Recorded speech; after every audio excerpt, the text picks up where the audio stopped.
Hello again, Rabbi.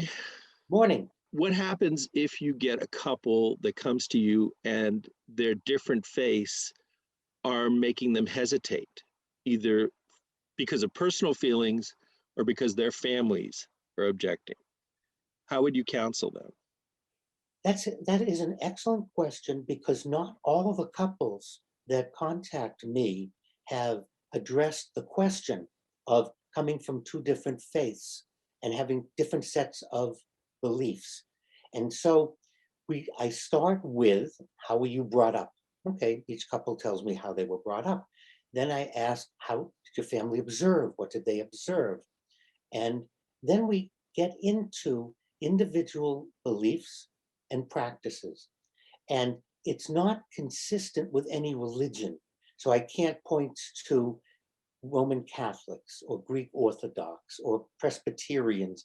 It's not unique to any one group. And so we begin a discussion of, how are you going to be together? How are you going to have a household, when each of you is coming in with a different concept of redemption, salvation, resurrection, if that's an issue? How firm is your belief? How do you see your children? How do you envision your conversations? And so we begin discussing these questions, and they're very hard questions because for most of us, we've never thought about it. What do I believe about the end of days? What do I believe about, what happens when you die? Is there an afterlife? I may think a little, but I've never, here, I'm asking these questions. Or my personal favorite, but we always have ham at Christmas. And, and will that bother you as a Jew? Or what about your kids? And so we start discussing these. And my approach isn't, oh my God, there's a problem. This is terrible. You can't get married. See, this just proves you shouldn't marry outside. No, none of that's true. None of that's true at all. It raises the question, how are we going to do this? As it turns out, we all have various and different beliefs about different things. And what I've discovered is that if you want to be married, you'll come up with a solution. But if you want it to be a problem, it's a problem. And if you have relatives or family who think it's a problem and put pressure on you, then they're creating something that doesn't exist. We're friends. I went to a Jesuit college. Not a problem.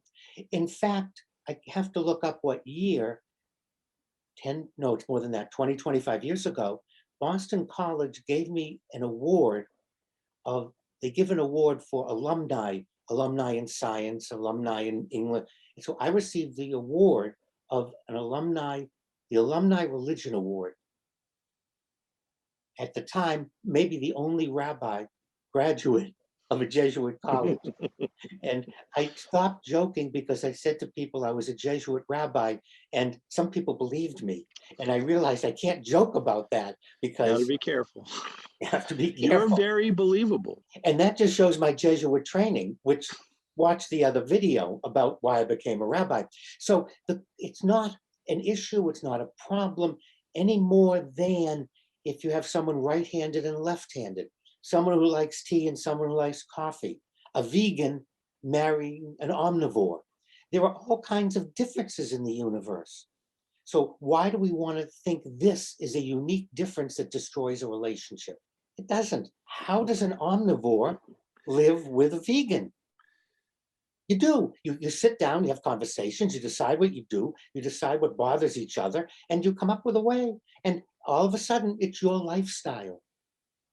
And what I find is it becomes a problem because individuals, some of my co-religionists, other clergy, want to make it an issue for power and control. You'll never be happy if you marry a Roman Catholic.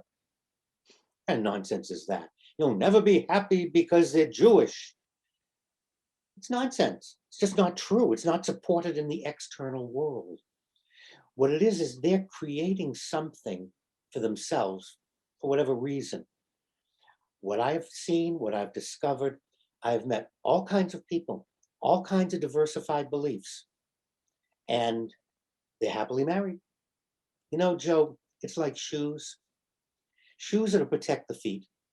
And if you live north of the Arctic Circle, your shoes are going to be different than if you live at the equator. They're still, or maybe not even wear shoes, you're going bare feet. So you do what's best for your feet. Well, religion are just different ways to attain a relationship with God. And we all can wear different shoes. So we all can attain God in different ways. And we can look at each other and say, I can't attain God this way, but I can this way. And if you're doing a way that doesn't help me get to God, then okay.